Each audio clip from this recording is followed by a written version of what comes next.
जयति तेऽधिकम् जन्मना व्रज श्रयत इन्दिरा शश्वदत्र हि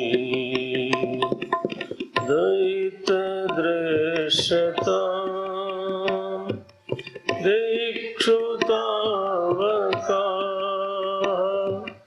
त्वयि धृतासवस्त्वां विचिन्त्य शरदुदाशये साधुजात सरसिजोदर श्रीमुषादृशा सुरतनाथ ते शुल्कदाशिका वरद निघ्नतो नेह किं वद विषजलाप्यया व्यालराक्षसा वर्षमारुता वैद्युतानला वृषमयात्मजा विश्वतो भया वृषभते वयम् रक्षितामुः न खलु गोपिका नन्दनो अखिल देना अंतरात्मदृक् विखन साथितो विश्वगुप्तये सखौदेवां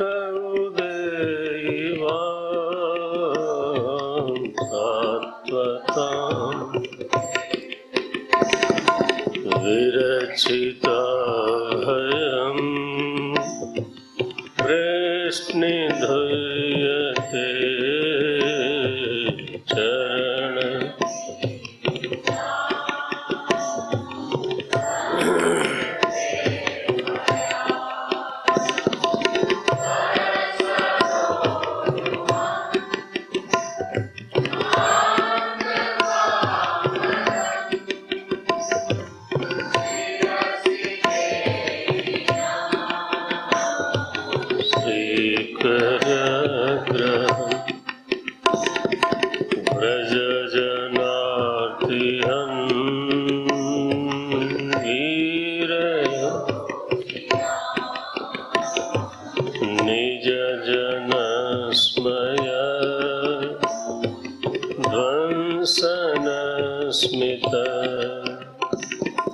भज सखे भव किंकरी स्मनो जलरुहानम् चारुदर्शय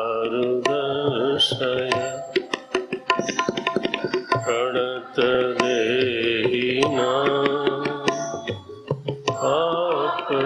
आपकर्षणम् ऋणचरानुरम् श्रीनिकेतनम्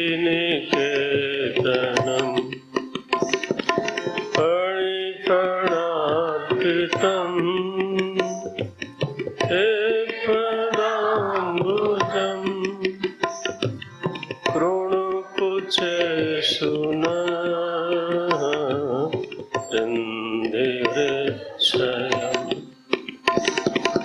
मधुरया गिरा वल्गुवाक्यया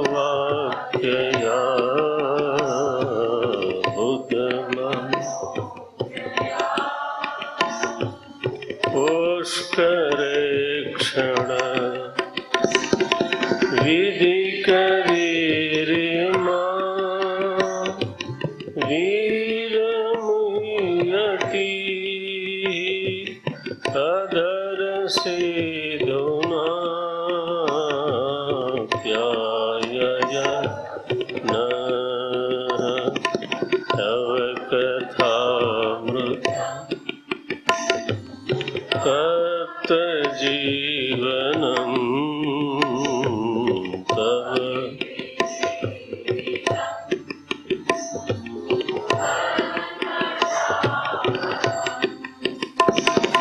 श्रवण मंगलम् श्रीमदाततं भुवि गृह्णन्ति ते भूरिदा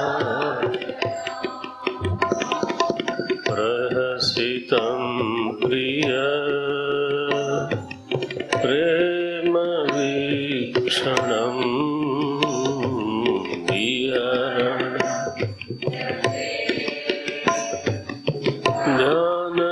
ज्ञानमङ्गलम् रहस्य संविदो या हृदय स्पृशः कुहकनो मनः क्षोभयन्ति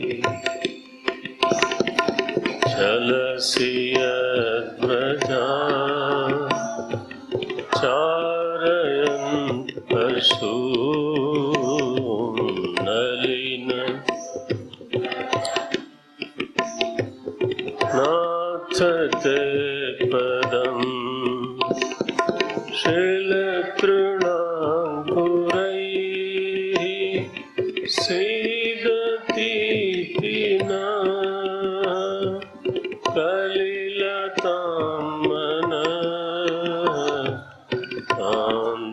गच्छति दिन परीक्षये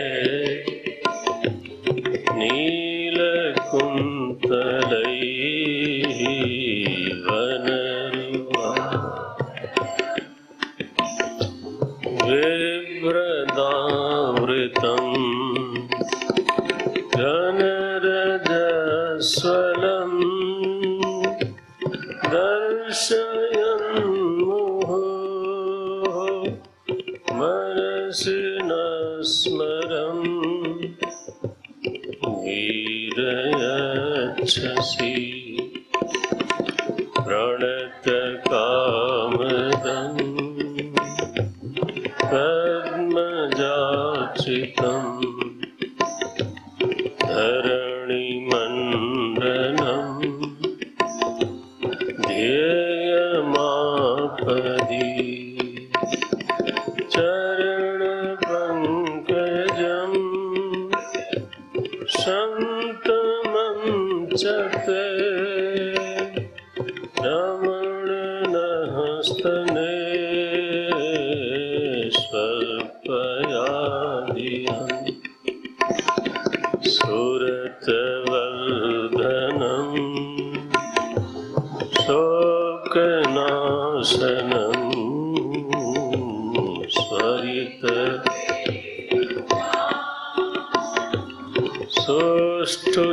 सुष्ठुचुम्बितम्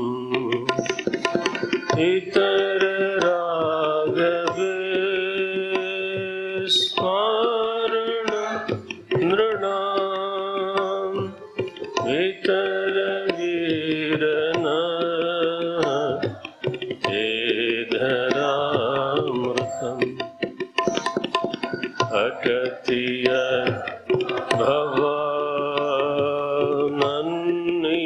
भवानन्निकाननम् रोटिर्युगायते वामपश्यता कुटिलकुन्तलम्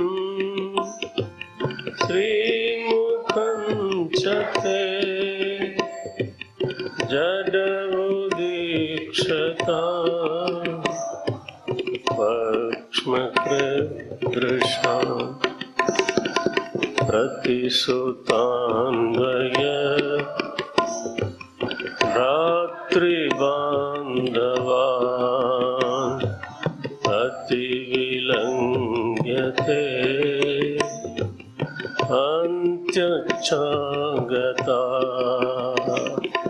गतिविदस्तवो गीतमोहिता कितवयोषितः हस्त्यजनिषि रहसि संविता प्रेक्षयोदयम् हसिता प्रेमवीक्षणम् बृहदुरः श्रियः वीक्षयामते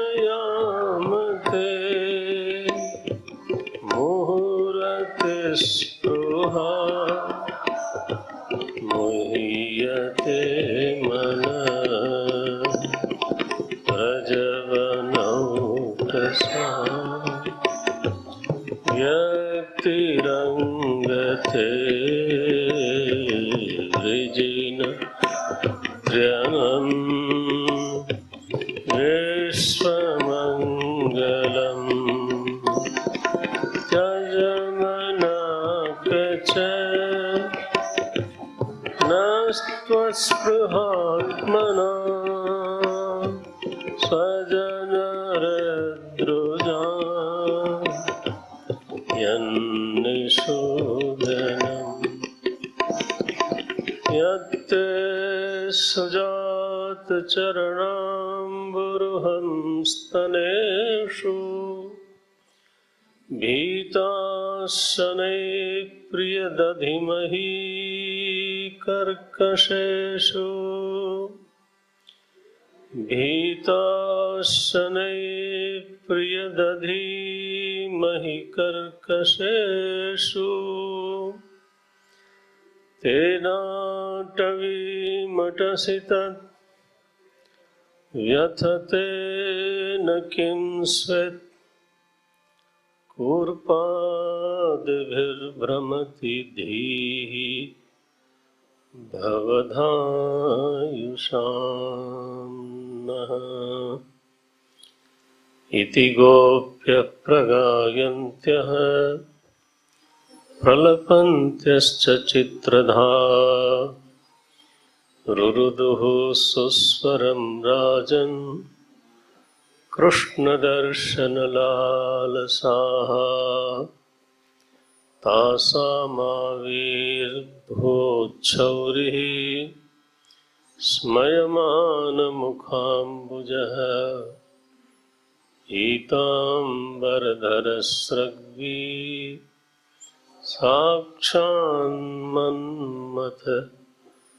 मन्मथः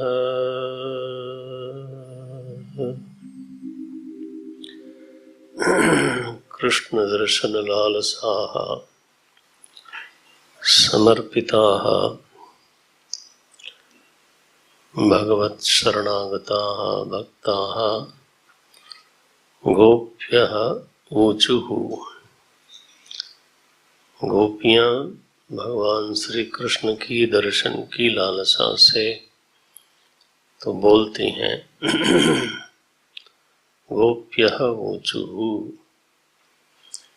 गोपियां बोलती हैं, गीत गाती हैं, गोपी गीत कहते हैं उनको। असल में ये विरह में, वियोग में, भगवान के वियोग में भगवान की गाढ़ स्मृति उनके चित्त पटल पर प्रवाहित हो रही है। श्रीमद् भागवत में इसको बहुत ही मंगलमय माना गया है। भीष्म पितामह ने सामने स्तुति करी, कुंती ने सामने स्तुति करी, लेकिन अर्जुन ने विरह में भगवान की स्मृति करी। जब अर्जुन लौट के आए द्वारिका से, भगवान स्वधाम पधार गए थे, तो उनके चेहरे पे कोई तेज नहीं था। युधिष्ठिर ने पूछा, क्या हो गया तुमको? तुम्हारे तेज को किसने हर लिया? तुमसे कोई पाप हो गया? वहां पढ़ने से लगता है कि अगर कोई जीवन में अपराध बन गया हो और वो गिनाया है कौन कौन सा अपराध, तो जीवन से तेज निकल जाता है, ऐसा संकेत मिलता है। वो गिनाते हैं, कहीं तुमने ऐसा तो नहीं कर दिया, ऐसा तो नहीं कर दिया। बाद में युधिष्ठिर कहते हैं, नहीं, लगता नहीं, तुमसे कोई पाप नहीं होगा, कहीं कृष्ण तो नहीं चले गए। तो अर्जुन प्रणाम कर रहा था युधिष्ठिर के चरणों में, तो उनके चरणों पर अश्रु बूंदें गिरी, भीग गया चरण। तब वो बोलते हैं, वहां एक लंबी स्मृति है, स्मृति ही स्तुति है। वंचितो हम महाराजा, हे महाराज, मुझे कृष्ण ने ठग लिया, हमारा बंधु बन के ठग लिया। वंचितो हम महाराज हरिणा बंधु रूपिणा, हमारा बंधु होकर के भगवान ने मुझको ठग लिया। और फिर एक एक घटना जो अर्जुन के साथ घटी थी उसको स्मरण करते हैं अर्जुन।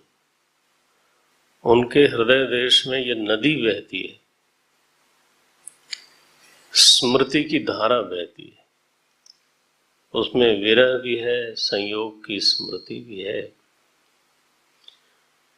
और इतनी तेज बही कि हृदय के जितने भी पाप ताप हैं, जितना भी कालुष्य है, जितना भी रजस है, जितना भी आंधी पानी है, हमारे हृदय में आंधी पानी बहुत चलती है, जितना उद्वेग है वो सब बह गया।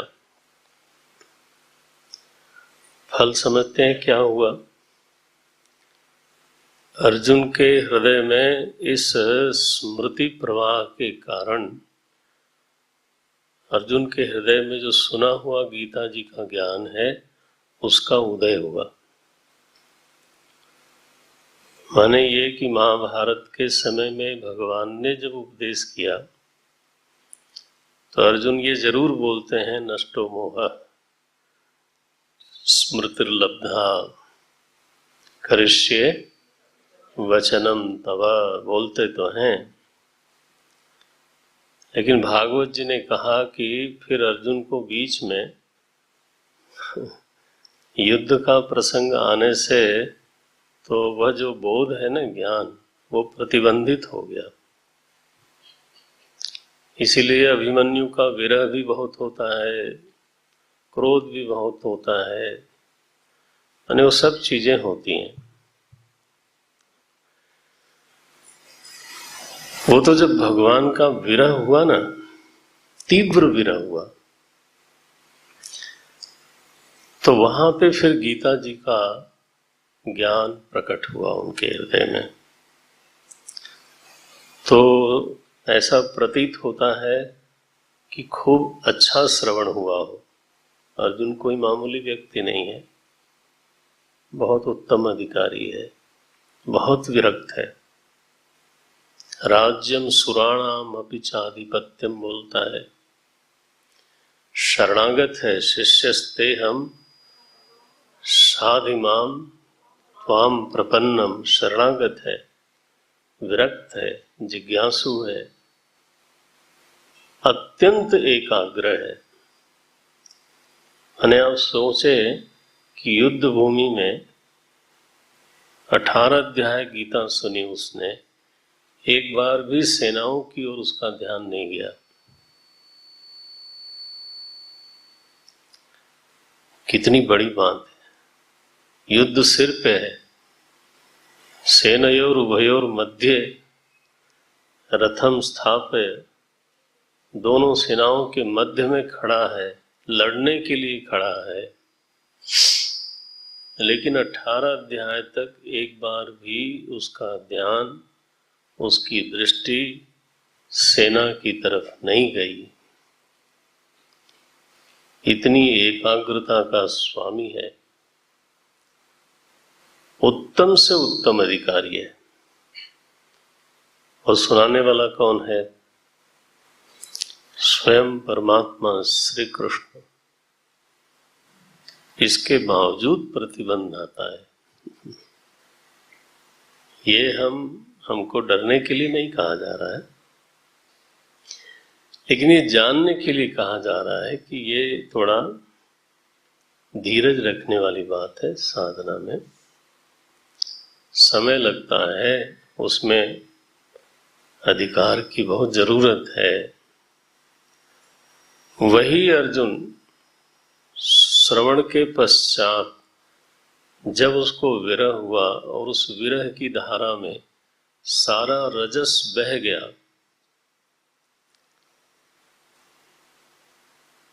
उद्वेग बह गया, चित्त का कालुष्य बह गया,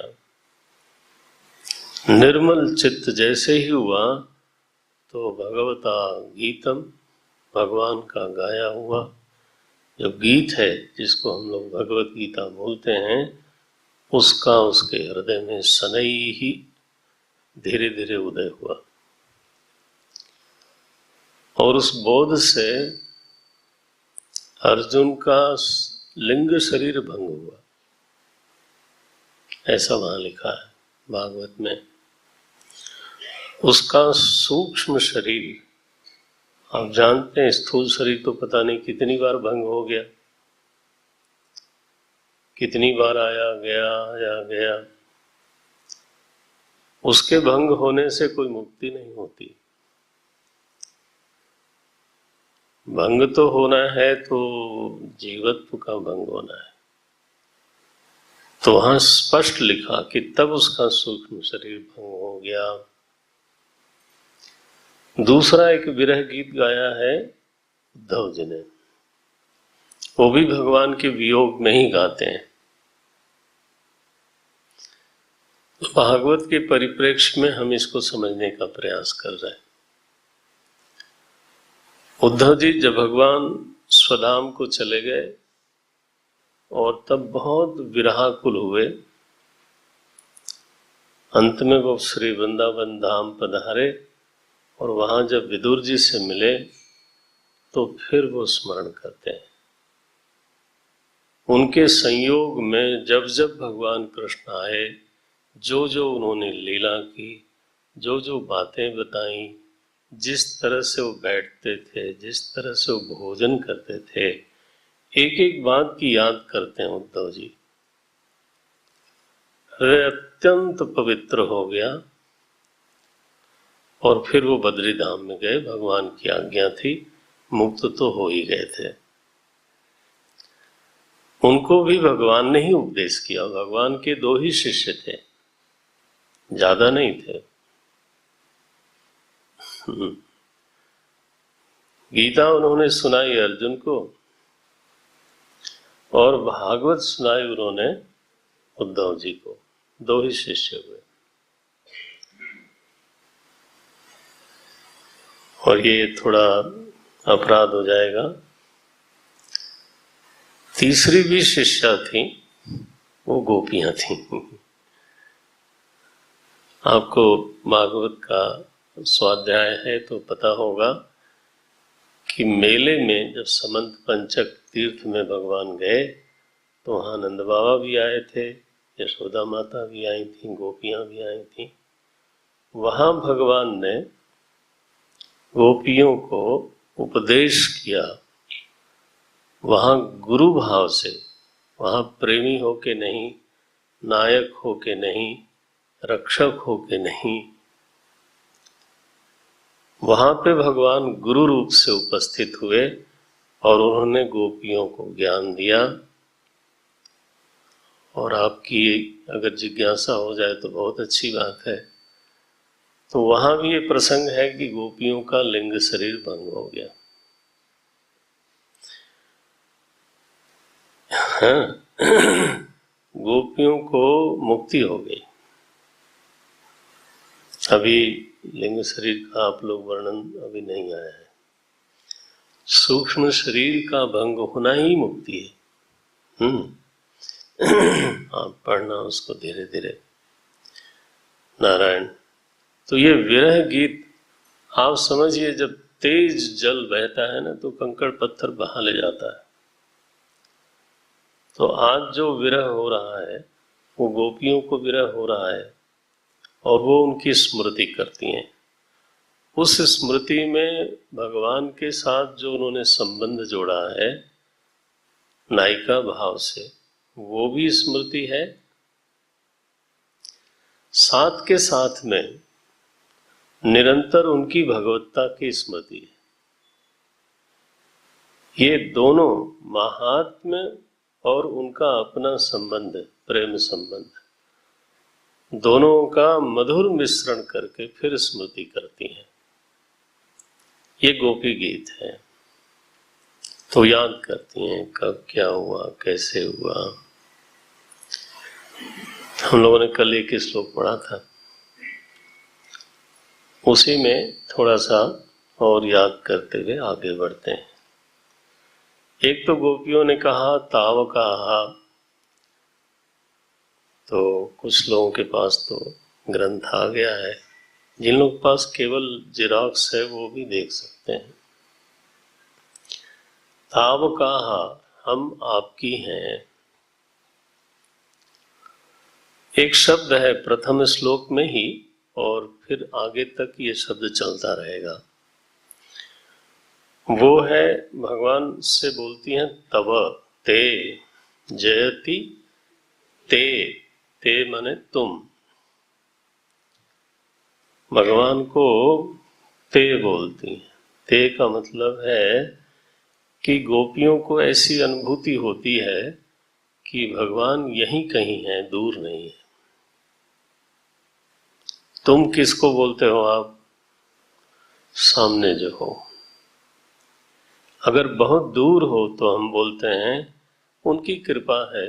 भगवान के लिए जनरली हम लोग बोलते हैं उनकी लीला है, हाथ ऊपर जाता है, उनकी कृपा है। इसका मतलब है कि हमारे भाव में अभी भगवान ऊपर रहने वाले हैं, है ना, सातवें आसमान जरूर हैं। सतु अस्ति एवं, वो हैं, वो समर्थ भी हैं, सब कुछ करते भी हैं, लेकिन वहां बैठ के करते। गोपी ने जो शब्द बोला है उसमें शब्द ये नहीं बोलती हैं, वो बोलती हैं ते तव। हे प्रभु तव व्रजः, ये ते शब्द जो है ना वो बहुत जगह लगता है। व्रजः तव, जन्मना तव ऐसे लेना चाहिए। तव व्रजः तव जन्मना अधिकम जयति एवं अन्वयम कुर्यात्। ये व्रज आपका है, आपसे संबंधित होकर के इसकी जय हो रही है। किसी भी पदार्थ की, किसी भी स्थान की, किसी भी धाम की, किसी भी जीव की, किसी भी मनुष्य की, सच बात है कोई महिमा नहीं है, कोई महिमा नहीं है।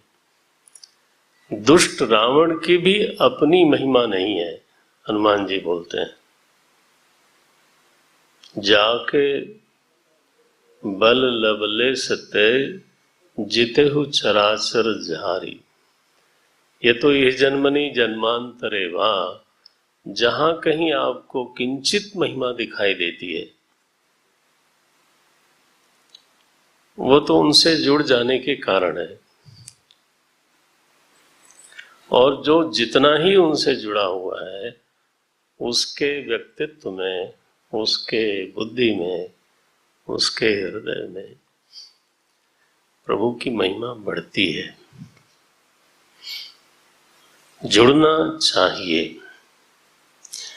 विच्छेद, आप देखते हैं ना, वायर निकाल दिया अगर प्लग से, तो वही वायर आप चाहे उसको गले में लपेट लो, उसमें क्या है। वो तो संबद्ध होने के बाद वो ऊर्जा का वाहक हो जाता है।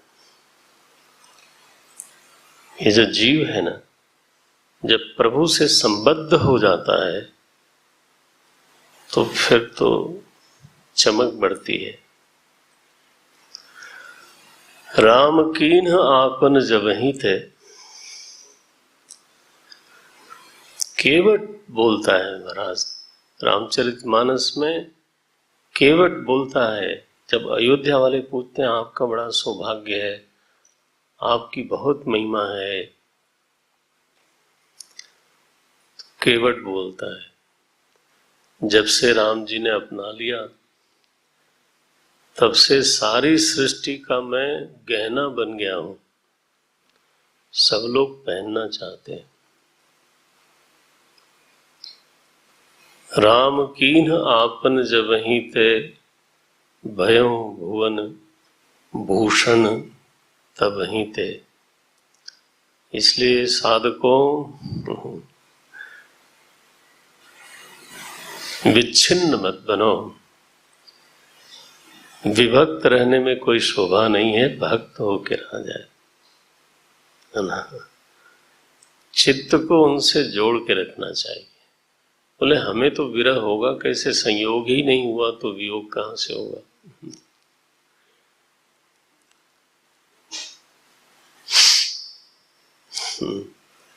तो हमारा विरह तो कैसे होगा भाई, भगवान की स्मृति कैसे करें,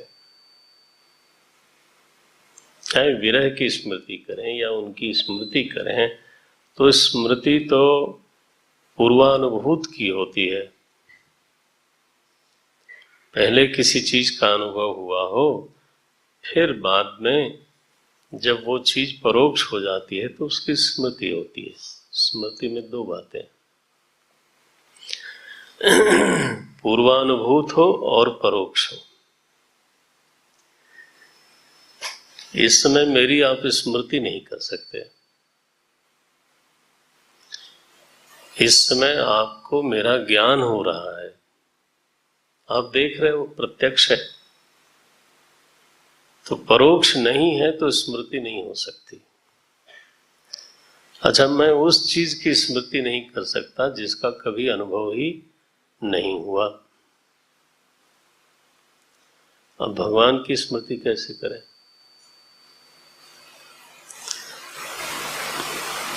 अनुभव जरूर हुआ है, इसीलिए पहले दिन ये भगवान ने कहलाया, सभी को ईश्वर की अनुभूति है, उसके प्रभाव की अनुभूति है। अगर हम नोट करें तो, नोटिस में रखें तो उसकी कृपा की अनुभूति है, उसके प्रभाव की अनुभूति है, उनकी चेष्टाओं की अनुभूति है। वो दिन भर में ऐसी कोई न कोई लीला करते रहते हैं, हर व्यक्ति के साथ। अनिर्वचनीय है ये, कैसे होता है ये मत पूछना, होता जरूर है। दिन भर में कोई न कोई चेष्टा, कोई न कोई घटना, कोई न कोई लीला ऐसी होती रहती है कि उनकी मौजूदगी, लाओ उर्दू बोल दें, है ना, उनकी उपस्थिति का एहसास होता है। बल्कि ऐसा एहसास भी होता है कि मैं तो बहुत गड़बड़ आदमी है, भगवान भी जो है कमाल है, हर समय मेरे ऊपर नजर रखता है। भगवान न हुआ सीसी कैमरा हो गया। बताओ भला, जब देखो तब यह जो अनुभूति है ना, आप इसको आप डिनाई कैसे कर सकते हो, अनलेस और अनटिल,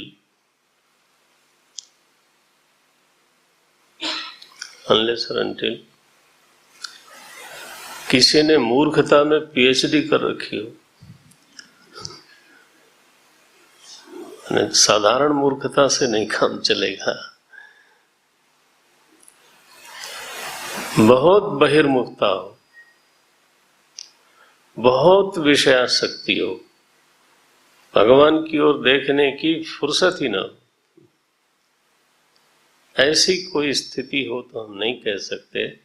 अन्यथा भगवान तो आप भूल रहे हैं तो बीच में कुछ न कुछ चिकोटी काट लेंगे। तो उनकी अनुभूति तो है महाराज, निरंतर है, और इस अनुभूति में जागे रहना यही स्मृति है।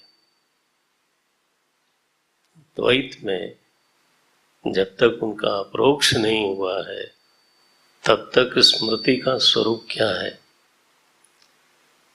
भगवान की स्मृति का स्वरूप क्या है, इस अनुभूति में जागे रहना कि मैं उनकी नजर में हूं, कि मेरा वो ख्याल करते हैं, कि मेरे साथ ये हुआ है, मेरे जीवन में उनकी ऐसे कृपा हुई, ऐसे कृपा हुई, इस प्रसंग में ऐसा हुआ। जब मैं आया था पढ़ने के लिए यहाँ पे, तो उस प्रसंग को जब मैं स्मरण करता हूँ तो ये लगता ही नहीं है कि मैं आया था, मुझे लगता था मुझे भेजा गया है, क्योंकि बिना उस तरह के योग बने यहाँ तो आ नहीं सकता था। अब उसको भूल जाए आदमी तो कहेगा ईश्वर की अनुभूति नहीं। बहुत अच्छी बात। उसको याद रखे तो बिना सोचे रह नहीं सकता कि आखिर ये घटना कैसे घटी। नारायण नारायण। तो आपको भी स्मृति हो सकती है, उसमें तीव्रता कितनी है वो आप जानो।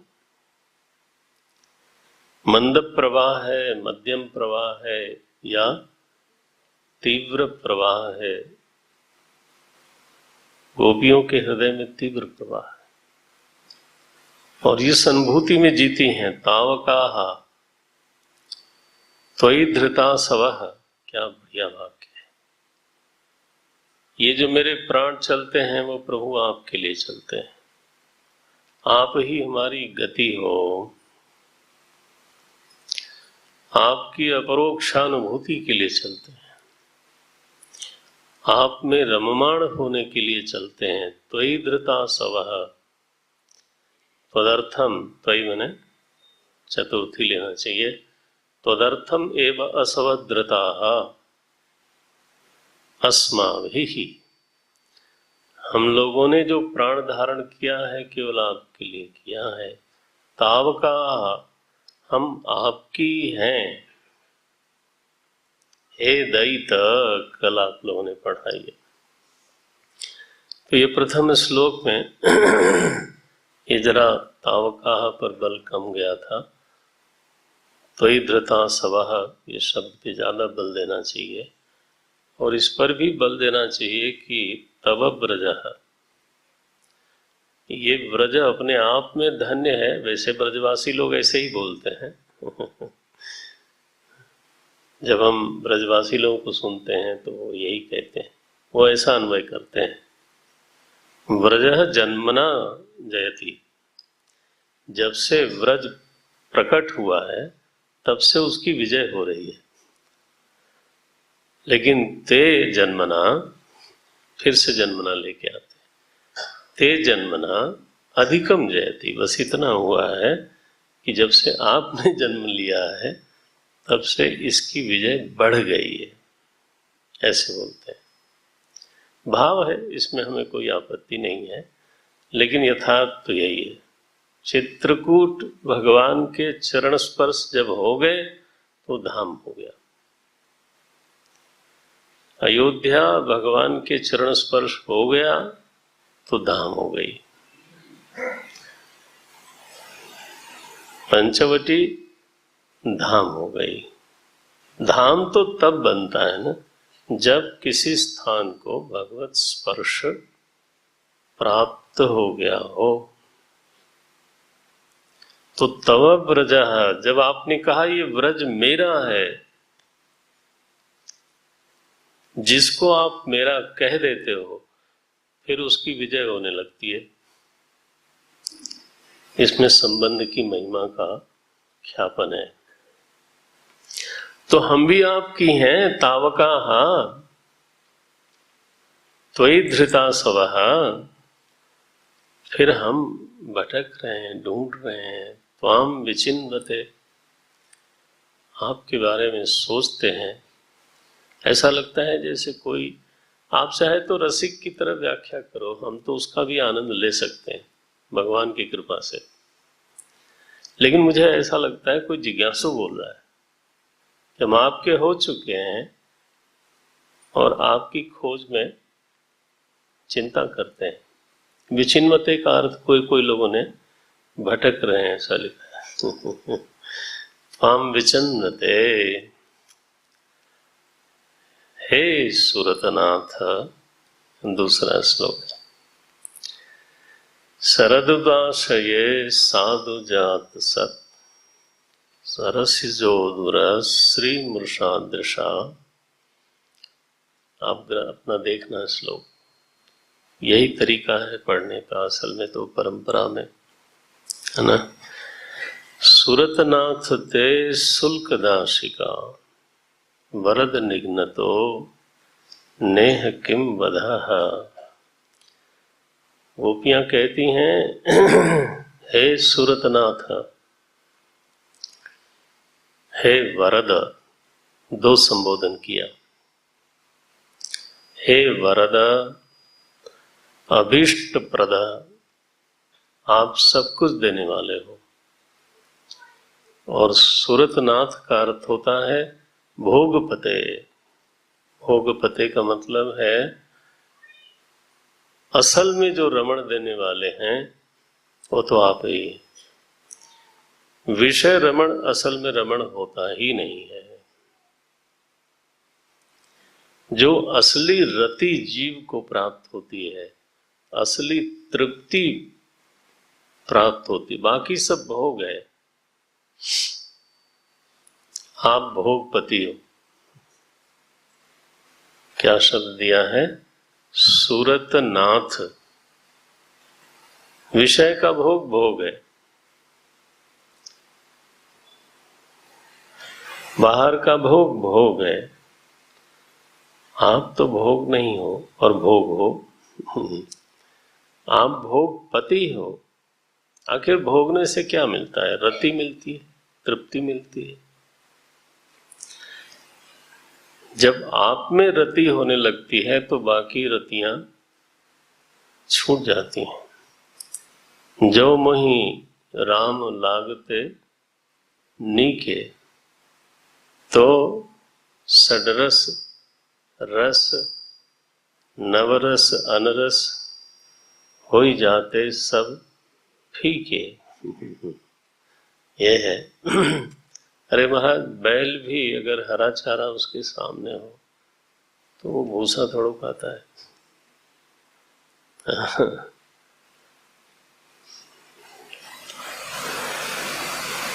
सुखमात्यंतिकम यत्तत्, छठा अध्याय गीता जी। सुखमात्यंतिकम यत्तत् बुद्धिग्राह्यम अतीन्द्रियम वेत्ति वेत्ति न लभते। ध्यान रखना, जो पढ़े हुए लोग हैं उनको याद दिलाता हूं। वेत्ति, लभते नहीं लिखा, वेत्ति यत्र न चैवायम स्थितश्चलति तत्वतः। ऐसा सुख है आत्यंतिकम। इसलिए यहाँ रसीली भाषा में गोपियां बोलती हैं, हे सुरतनाथ, हे भोगपते। आप दूसरी भाषा में व्याख्या करना चाहो तो कर लो, हमें कोई दिक्कत नहीं, लेकिन कोई और भोगपते हो नहीं सकता। स शांतिम निर्वाण परमाम, वही है असली हो। यत्रो परमते चित्तम। राम राम। हे सुरतनाथ, हे वरद, आपने हमारा वध कर दिया। अरे राम राम। वैसे तो हमारा कोई वध कर नहीं सकता, न जीव मरता है न आत्मा मरता है। ध्यान रखना, कोई सचमुच में किसी का वध नहीं कर सकता। वध तो उपलक्षणा से ही होता है। हमारा वध क्या है? शास्त्रों में, उपनिषदों में भी आत्महत्या शब्द आता है। ये के चात्महनोजनाः, ये शब्द आता है। सनत सुजातीय में सनत ऋषि ने कहा, प्रमादो वै मृत्यु अहम ब्रवीमि। प्रमाद को ही मृत्यु कहते हैं, ये मैं बोलता हूं। अन्यथा तो गट्टिकाम पश्यामि, नहीं, अन्यथा तो मृत्यु हो नहीं सकती। अगर आप कहीं मर गए होते भगवान की कृपा से, भगवान की कृपा से अगर कहीं मर गए होते तो यहां थोड़े होते। फिर आप यहां हो, ये इस बात का प्रमाण है कि अभी तक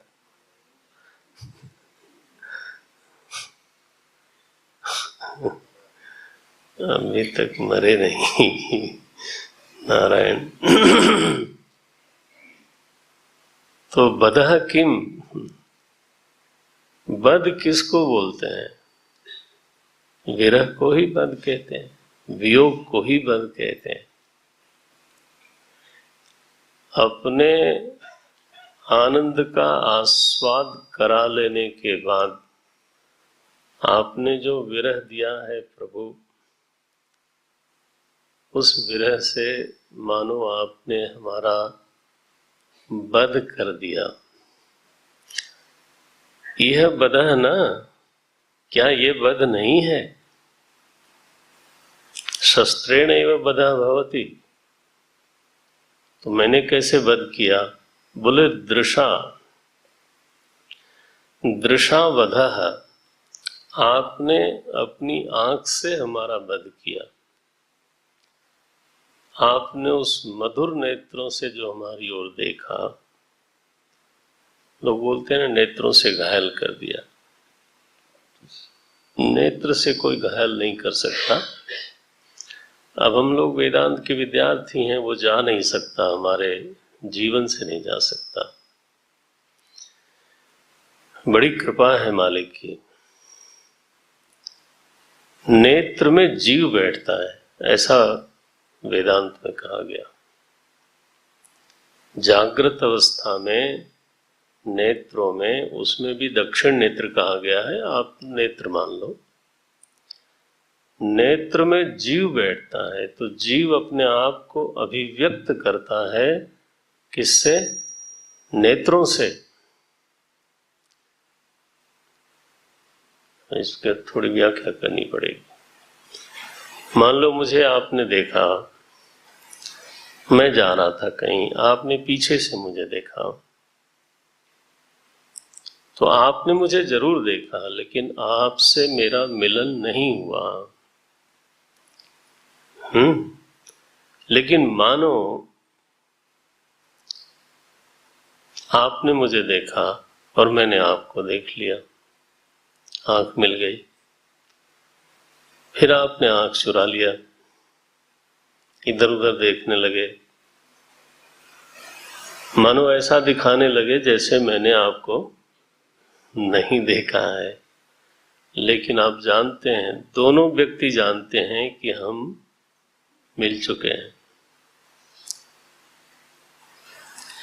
पीठ देखने से अथवा बांह देखने से अथवा पैर देखने से ये अनुभूति कभी हो नहीं सकती। ये तो आंख मिली तो जीव मिल गया, क्योंकि जीव दोनों का कहां बैठा हुआ? आंख में बैठा है, ये उपनिषद ने कहा।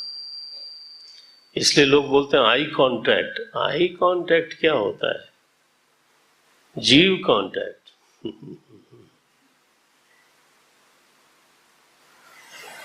तो भगवान ने जब आंख से देखा गोपी को, तो किससे मिलना हुआ? आंख से? नहीं महाराज, गोपी नामधारी जो अधिकारी जीव है उससे चिदानंद स्वरूप रस स्वरूप श्री कृष्ण का मिलन हो गया, और फिर भी योग हुआ है।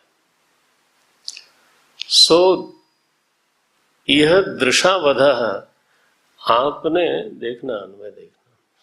हे स्वतनाथ, हे वरद, दृशावध त्वया क्रियते। आपने आंख से हमको मार दिया है। एक बार आस्वादन दे करके, एक बार अपने आनंद स्वरूप का आस्वादन करा के, फिर जो वियोग दिया है वही हमारा वध है। अब वियोग मत दो। आपकी आंख कैसी है? क्या बोलते हो? कमल नयन बोलते हो ना? यहां देखो गोपी कैसे बोलती है। शरदुदाशये साधु जात सत। दूसरा श्लोक है, जरा पंक्ति पर भी बात कर लें। आशय, आशय माने जलाशय। हाँ? जलाशय में, कैसा जलाशय है? शरतकालीन जलाशय। आप जानते हैं वर्षा के बाद शरद ऋतु आती है। वर्षा में जो जलाशय है मटमैला हो जाता है, लेकिन जब शरद ऋतु आती है तो वो स्वयं ही धीरे धीरे धीरे स्वच्छ निर्मल हो जाता है। गोपियां याद करती हैं, साधु जात सत। यह जो शरतकालीन जलाशय है वो कैसा हो गया? साधु हो गया। ठीक है, शुद्ध हो गया, निर्मल हो गया। उस शुद्ध निर्मल जलाशय में जब कमल खिलता है तो उसकी क्या शोभा होती है।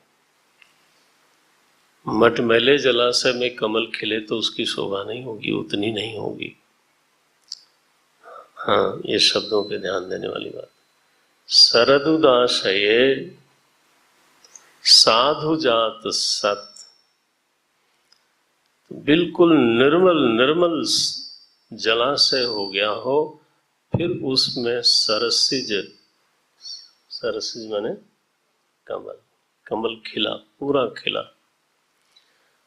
उस कमल के उदर में जो श्री है, उदर श्री, ग्रंथ देखना, सरसिज उदर श्री, जो बीच में कमल की कर्णिका है ना, उस कर्णिका में जो शोभा है उसको तुम महाराज अपनी आंख से चुरा लेते हो।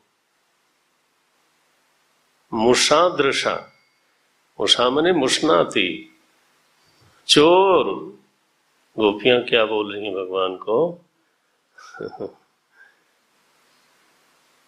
तुम इतने बड़े चोर हो, आंख से उठा लेते हो शोभा को। माने आपकी आंख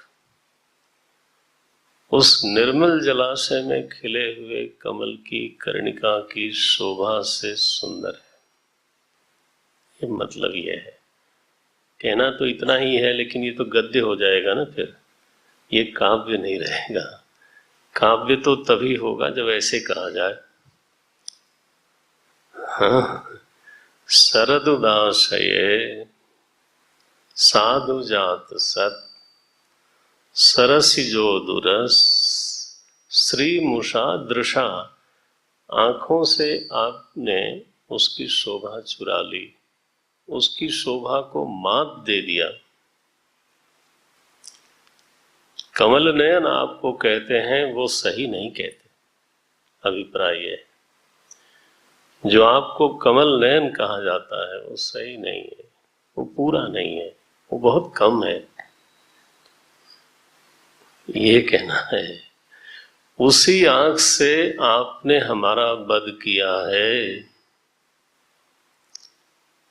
हे सूरतनाथ, हे वरद, हम तो आपकी बिना मोल की दासी, अमूल्य दासी का, अमूल्य दासी का, निःशुल्क दासी का, उसका अर्थ है बिना मोल की दासी, उसका अर्थ है बिना किसी शर्त के समर्पण है। मैं आपकी भाषा तक आता हूँ, मुझे बहुत मजा तो नहीं आता, लेकिन फिर बोलना पड़ता है। आजकल बोलते हैं लोग अनकंडीशनल लव, उसके लिए जरा देखो ये शब्द यहाँ क्या है, अशुल्क दासिका। अब आप तुलना कर लो दोनों भाषाओं का, ठीक है ना, विदाउट पुटिंग एनी कंडीशन। गोपियां तो बोलती हैं अशुल्क दासिका, ते अशुल्क दासिका वयम, उनका आप वध करते हो, लज्जा नहीं आती, शर्म नहीं आती। और वध भी किससे किया? दृशा, उसी आंख से जिस आंख ने वो शोभा चुरा ली थी, उस आंख से। अभिप्राय क्या है कि प्रभु आपने अपने इस अत्यंत अद्भुत आनंद का आस्वादन कराने के बाद उसको जो लगभग छीन लिया है हमसे, ये होता है, वो मेरा वध है। उसके बिना रहना हमारे लिए मुश्किल हो जाता है। शस्त्र का वध ही वध नहीं है, असल में तो यही वध है। आस्वादन हो करके और फिर वो बिछड़ जाए। अध्यात्म की तरफ जाता हूं, साधक की ऐसी दशा बड़ी विचित्र होती है। He keeps on missing that, उसको मिस होता रहता है। अब ये कहने में बहुत अच्छा नहीं है, लेकिन शायद आप तक बात पहुंच जाए, इसलिए इस भाषा का उपयोग कर रहा हूं मैं। विरह माने क्या? You are missing very badly, लेकिन ये कहने में मजा नहीं आता। But anyway, any how, it must reach to you. My purpose is this, it must reach to you, कि वो क्या कहना चाहती हैं। योगी के हाथ में आई हुई अनुभूति बिछड़ जाए, ये वो बोलती हैं, फिर आपने तो हमारा वध कर दिया। दिशा, आगे देखो, ये महात्मा बिल्कुल साफ साफ आगे बोलती हैं, आपने कब कब हमारी रक्षा की है, हम भूल नहीं सकते इसको। रक्षिता मुहुः, ये श्लोक देख लेना, एक श्लोक और देख ले कि नहीं देखे? अरे ये आगे वाला ही बोलते हैं, पीछे वालों का पता नहीं। नारायण। तो देखो क्या बोलती हैं। ये जो एक एक शब्द है ना, ये एक एक लीला का पूरा विस्तार है, उसका वो ध्यान करती हैं। हम लोग भी कर सकते हैं। हमारे साथ भी जो इस तरह की कोई घटनाएं घटी होंगी, उनको ध्यान करना, उनको याद करना, माने उनको ध्यान करना। गोपियां देखो सिखाती हैं कैसे ध्यान करना। विष जलाप्ययात, ये लीला हुई है। कौन सी लीला है ये? कालीय नागमद मर्दन लीला, है ना। वो इतना विषैला था महाराज, भागवत में लिखा है कि उस हृद से छू करके जब हवा चलती थी तो पंछी मर जाते थे। वो हवा लग जाए तो पक्षी डाल से गिर जाते थे, पेड़ों की पत्तियां झुलस जाती थीं, इतना विष था उस जल में। और एक दिन ग्वाल बाल प्यासे थे, गाय चराते चराते प्यास लग गई और वो जल पी लिया उन्होंने और मर गए। अप्ययात लिखा है, विष जलाप्ययात, पी लेने के बाद मरे हुए ग्वाल बालों को उठा देना, ये ईश्वर का ऐश्वर्य, किसी जीव का ऐश्वर्य नहीं हो सकता।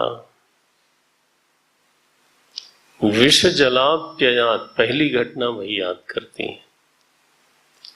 या आपने जीवन दिया, हमें याद है, बोलती हैं व्याल राक्षसात, वो व्याल अघासुर, सारे बच्चे, सारे ग्वाल जो चराने गए थे बछड़े, अभी ये लोग जो हैं वत्सचारी थे, अभी गोपाल नहीं बने थे, 6 साल से कम थे।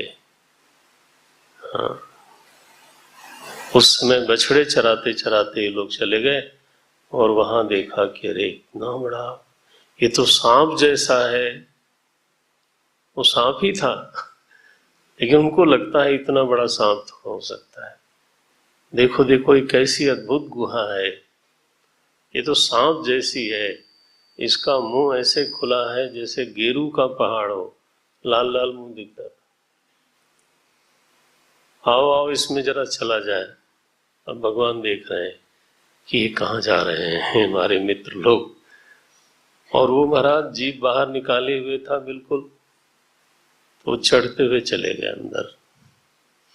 लेकिन उसने मुंह बंद नहीं किया, क्योंकि उसका असली जो दुश्मन है वो बाहर खड़ा था। भगवान ने कहा भाई मेरे भक्त जहां, मैं वहां। घुस गए महाराज, फिर मुंह बंद कर लिया। अब हाहाकार मचा।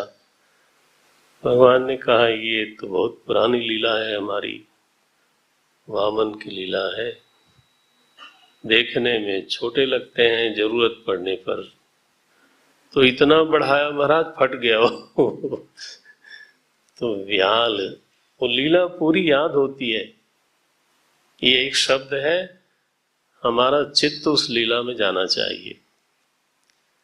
विष जलाप्ययात व्याल राक्षसात,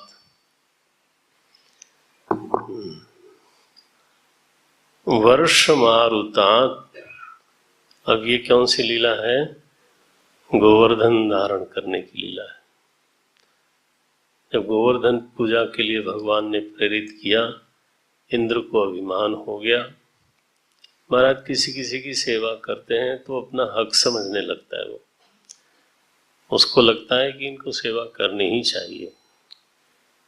ये समाज सेवा भी जो लोग करते हैं ना, तो जिसकी करते हैं उसके मन में आने लगता है कि इनको तो करना ही चाहिए, और दूसरे दिन आप बंद करो तो फिर पता नहीं क्या बोलेंगे। इसलिए समाज सेवी लोग उस बिंदु पे जाके दुखी होते हैं। जब जिस सेव्य जो है, जिसकी आपने सेवा करी, वो उपकार मानने की बजाय अपना हक मानता है, उल्टा होता है। तो इंद्र को अभिमान हो गया। भगवान ने कहा भाई इसको तो जरा दूर करना चाहिए, आखिर इंद्र भी भक्त है। तो नंद बाबा से बोले कि आज क्या पूड़ी मिठाई छन रही है सुबह सुबह से? तो बोले बेटा, और हमारे जो इंद्र देवता हैं उनकी पूजा करनी है। तो बोले उनकी क्या पूजा करनी है, हमारे तो प्रत्यक्ष देवता गोवर्धन, वहीं तो हमें घास फूस मिलती है, वहीं हमारी गायें चरती हैं, वहीं हमारा जीवन पलता है। ओम नारायण, ऐसी भाषण दिया कृष्ण भगवान ने, छोटे से कन्हैया ने इतना जबरदस्त भाषण दिया कि पूरा जो वृंदावन है वो कम्युनिस्ट हो गया।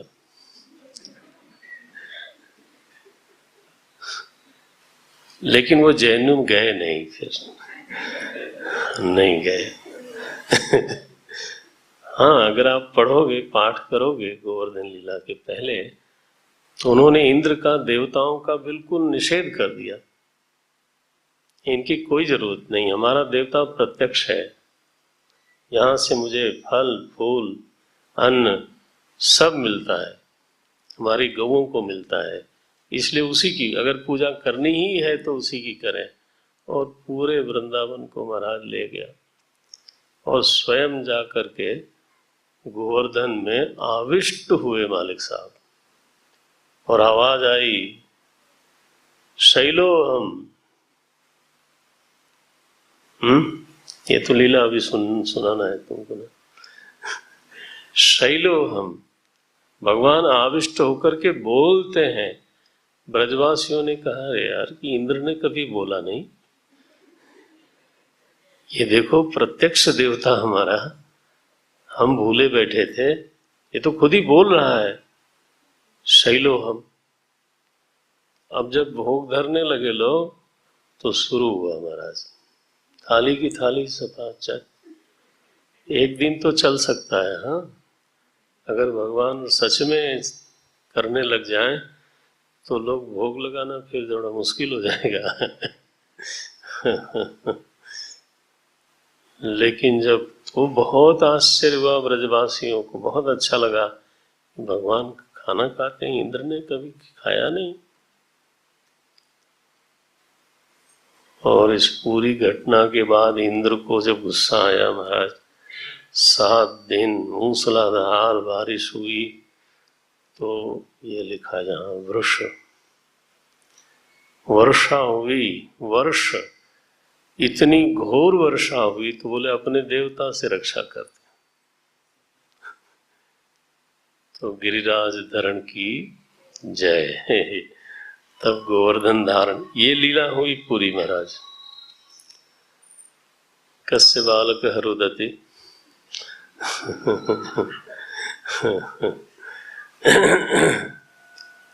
तो ये मोबाइल को मैं अब लोगों का बच्चा मानता हूँ, रोने लगता है बीच में। अच्छा भाई, तो ये निवेदन ये है कि इसकी लीला को समझे। वृषमयात्मजात वर्ष मारुतात वैद्युतानलात, उस समय जो बिजली चमकी, आंधी आई, ओहो, सारे व्रजवासियों की भगवान ने रक्षा करी। गोपियां ध्यान करती हैं, हम भी ध्यान कर सकते हैं। हमारे जीवन में भी कभी आंधी पानी आया होगा, तो बच गए तभी यहाँ है ना। हाँ, बोलते हैं अनलात, जो दवा न लग गया, जंगल में आग लग गई, भगवान पी गए, सबके सामने ही पूरी अग्नि को पी गए। वृषमयात्मजात, ये जो ऋषभासुर है, ऋषभासुर, उससे आपने हमारी रक्षा करी। विश्वतो भयात, विश्वतो माने व्योमासुर। विश्व शब्द का एक अर्थ है व्योम, व्यापक। विश्वतो भयात, ये व्योमासुर है जो बच्चों को उठा करके गुहा में ले जा करके छिपा देता है। आएगी कथा जब, तब आप देखिएगा। विश्वतो भयात, हे ऋषभ, हे श्रेष्ठ। भगवान के संबोधन बड़े जोरदार हैं। ऊपर लिखा सुरतनाथ, लिखा वरद है, सोपाधिकत्वेन वरद सुरतनाथ अपि, निरुपाधिकत्वेन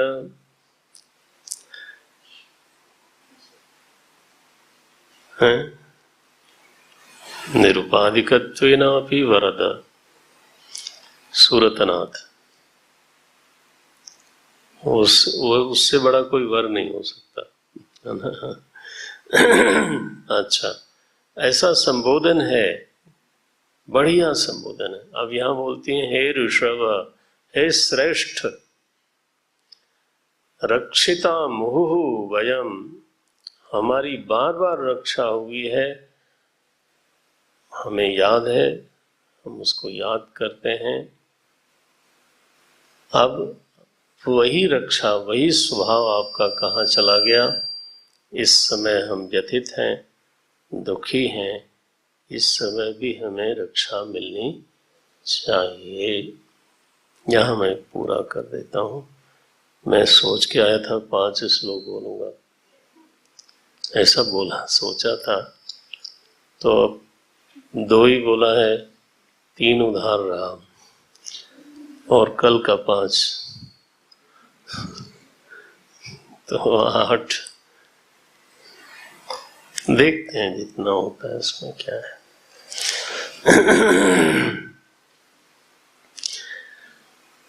ओम पूर्णमदः पूर्णमिदं पूर्णात् पूर्णमुदच्यते पूर्णस्य पूर्णमादाय पूर्णमेवावशिष्यते। ओम शांति शांति शांति। हरि ओम।